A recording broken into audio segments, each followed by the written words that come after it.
Hi, everybody. Welcome into Sports Talk Chicago. My name is Jon Zaghloul. Great to have you here. Channel 59.3, BPOD TV, and Roku. Big show for today. The White Sox down 2-0 in the ALDS to the Houston Astros. We'll talk about what went wrong and what to expect for them coming up in the final 3 games of the series. Before we get started, make sure you follow me on Twitter and Instagram at Jon Z Sports and on Facebook at Jon Zaghloul. If you want to watch more of this show, special clips and interviews, you know what to do. Find us on YouTube at Sports Talk Chicago or go to sportstalkchicago.com. If you want to watch more shows from the BPOD TV network, all you have to do there is go to bpodtv.com or search up VPOD TV on YouTube. I want to start today with this. Pitching and defense wins championships is a common phrase in baseball. You follow the game, you've heard it 100 times at this point. Honestly, it's overused a bit. We hear it so much, its significance has gone down the drain. Oh, yeah, I know, pitching and defense wins, I get it. Everybody says they get it, but they never practice it. We're also enraptured by the home run, by the 3 true outcomes, right? Strikeouts, walks, homers. Nobody ever thinks, well, I do need a good starting rotation. That's a fact, by the way. Look at the stats this year for baseball in general, for starting pitchers. You've got 10 guys with ERAs under 3. That's unheard of. And people are saying pitching has become too dominant. Give me a break. 5 years ago, 6 years ago, you had 20, 24 guys with ERAs under 3. Now it's just 10.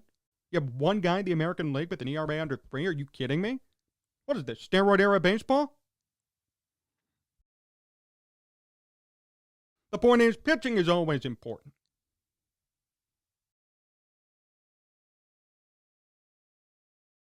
No one wants to think about it, no one wants to admit it now, but it is.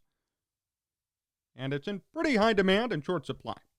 So when you have a good rotation, chances are you're going to go far in the playoffs. I have maintained all season that the Chicago White Sox is one of the best rotations in baseball, no question. Think about it. Rodon, Lynn, Giolito, Cease, 4 great pitchers, quality pitchers, 2 of which were Cy Young Award frontrunners till they got hurt in Lynn and Rodon. They were supposed to be the dominant part of this team, supposed to lead this team to a World Series. Supposed to happen.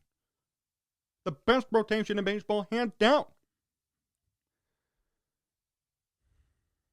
But as we look at the White Sox today, they trail the Astros 2-0 in the ALDS. A lot of people have been blaming Tony La Russa. Well, that's an easy person to blame, right?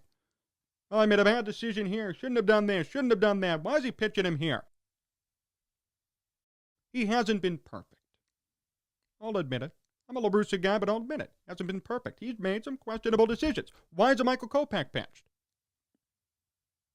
I get the frustration. But my question is, when will we start blaming the players? More specifically, the pitching. White Sox bread and butter.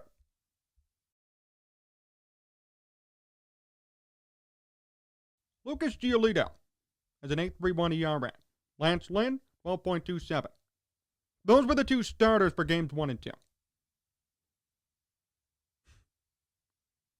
Talk about the offense in a minute. It's been silenced, but think about that for a second. Your 2 starting pitchers in a playoff series. ERAs at 12.27, 8.31, respectively. Giolito went 4 1/3, gave up 4 runs. Lynn went 3 2/3, gave up 5. Don't forget about the bullpen either. Aaron Bummer, 1/3 of an inning, 3 earned runs. Frank Kimbrel, 2/3 of an inning, 2 earned runs. The guys whom you relied on all year are not performing now. You could say it's Tony La Russa. Yeah, he hasn't put him in the best situations.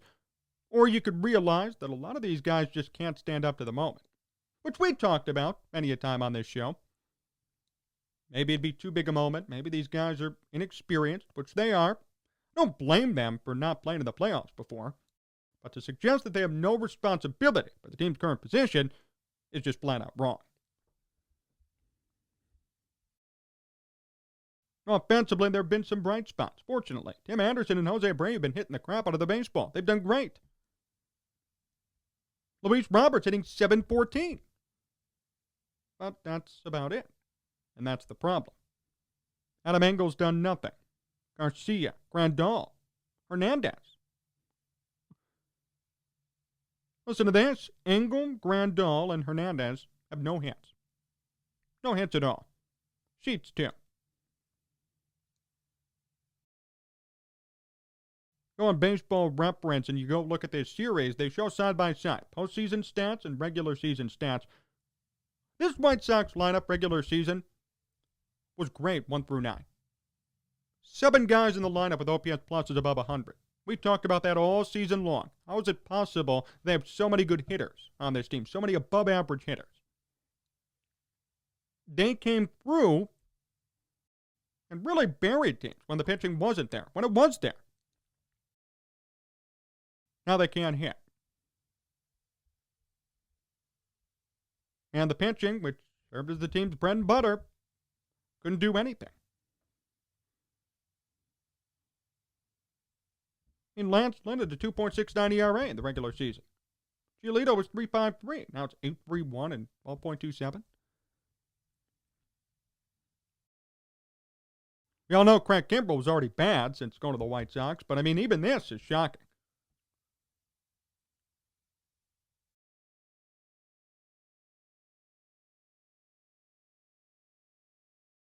I will give credit to Houston.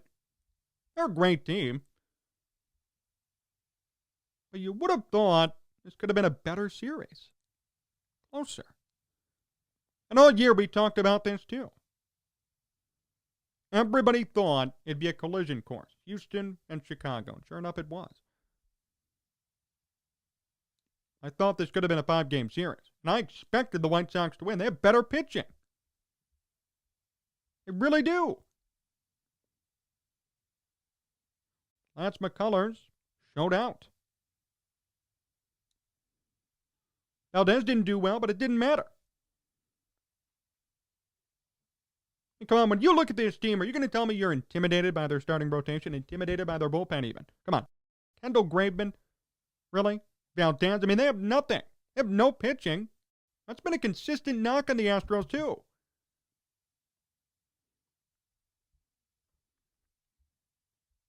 Their hitting's shown up, and it's been good enough so far to get the job done.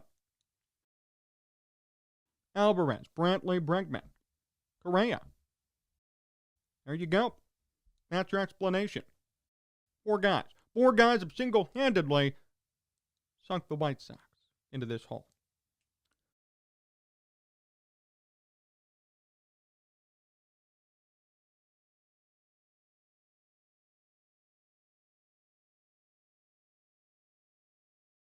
Just really unfortunate.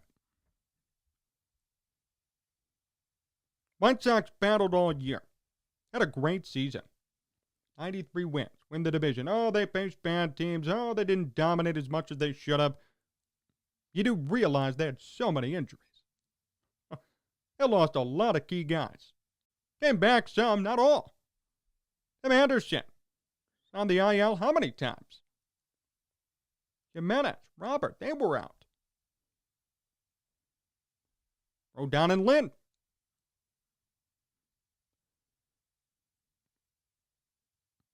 You can all say what you want. I don't think this was a bad team, nor did Tony La Russa do a bad job. Any other manager, or virtually every other manager in this situation, would not win as many games as he did.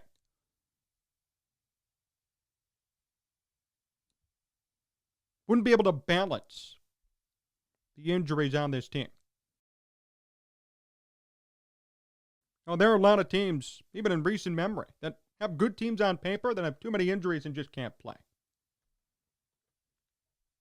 Or underperformance, too. Look at the Padres this year. Padres led the division in May. Supposed to be a World Series contender. Then, due to injuries and poor performance, they finished under 500. And Jace Tingler was fired. James Tingler was here in Chicago, how do you think the Sox would do? They'd be in the same position. That's the point.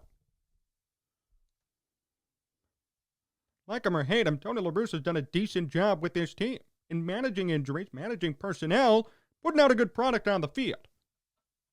It's not the issue here. The issue is poor performance. That's unfortunate.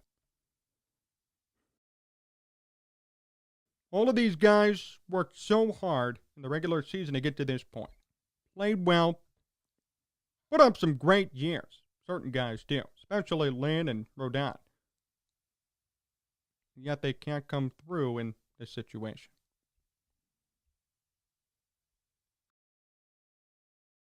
I want to caution all White Sox fans, though. Might be easy to say, oh, this season's over, fire everybody, move on, rebuild didn't work, right? I'm already hearing people say, fire Tony La Russa, end the rebuild, this was a horrible experiment. No. Not that. Couple of things. First of all, it's year one. Year one with this young core. There's a long way to go for this team, and all these guys are locked out for the next couple of years. Realistically, their window's 3 to 7 years.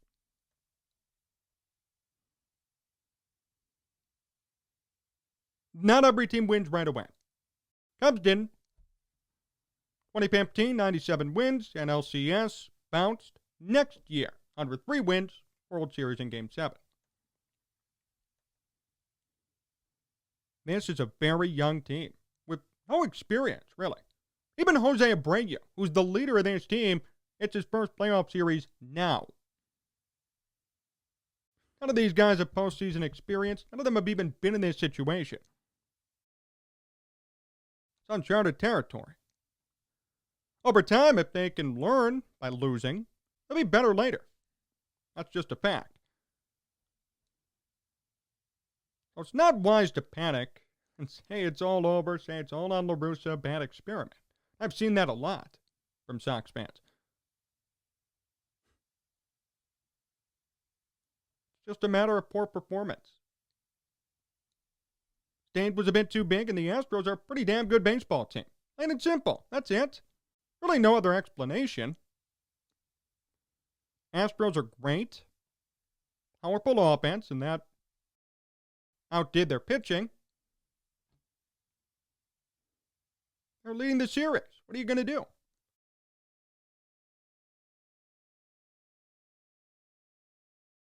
It's not over yet. The White Sox could turn it around. If they do lose, we'll do a season recap video, and I think the number one thing to think about for Sox fans is that this was not a failed season. You're going to hear that sentiment expressed by everybody. Should have gone further, disappointing, 93 wins, division champions. Why'd they lose right away?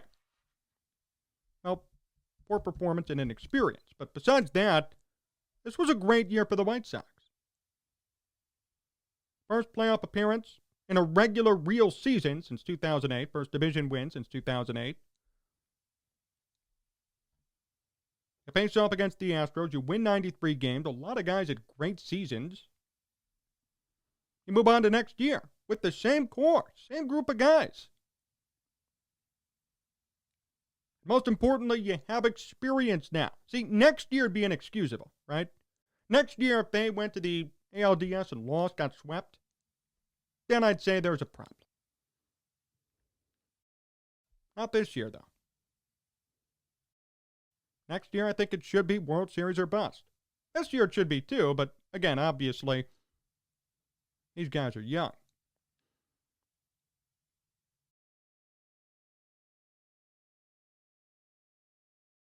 They're a talented group, and they're a good baseball team. They just didn't have it here in this series, and that's okay. There's still time to develop and get better. Maybe make a signing or two in the offseason, too. There's money to spend.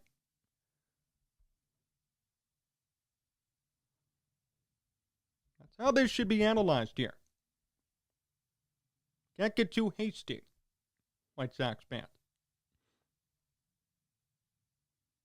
I'm not saying settle for the playoffs every year and then get bounced. But what I am saying is this is a young team with injuries against one of the best teams in baseball. Got them a little bit of slack. Just a little. When your team leader, who's 35, 36 years old, has never seen the playoffs before, well, that's a bit of a problem. And it's going to be a growing pain situation for everybody.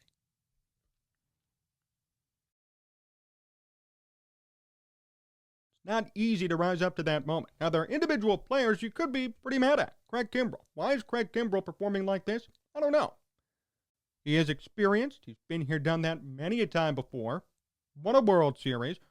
Why does he have a 27 ERA? I couldn't tell you. Why has he not performed since the White Sox got him? Couldn't tell you. I don't know. That's a big disappointment. And yes, they already did lose that trade. I don't care what anybody says. Oh, well, we don't know how Madrigal is going to do with the Cubs yet. Regardless, Craig Kimbrell's been put in multiple big-time positions, never performed, blown games. In a pennant race. Sox lost that trade, unfortunately. But the other guys, Giolito. You can't blame Giolito fully. He's never been in this situation. Lynn hasn't been in too many of these situations either. This team is young. They're inexperienced. They're learning on the fly against a great baseball team. A great hitting baseball team, at least. Now, there's no need to say dismantle the team or what a disappointment. That's an overreaction. Fact of the matter is, you should be happy the White Sox did what they did, and now you know next year expectations are higher. Next year they better get past the ALDS, even the ALCS. They should be a World Series team next year. That's a fact. They don't do that, you're free to be outraged. But not yet. They're not done building. They're not done improving. There's a long way to go for this team. They have their core, but they could add more pieces. By next year, it could be different. It's natural to feel disappointed. It's natural to feel like not enough was done for this team. My suggestion is you realize, hey, this was a great year, and next year could be better. Thanks for joining me today here on BPOD TV, channel 59.3 in Roku. Make sure you tune in again this week for some big interviews. Scott Kaplan from Kaplan and Crew and ESPN Los Angeles, and Casey Johnson, Bulls beat writer and Bulls insider for NBC Sports Chicago, will join me. Plus, Bears reaction. They're going to face the Raiders. How Justin Fields do. Talk about all that this week and more right here on BPOD TV.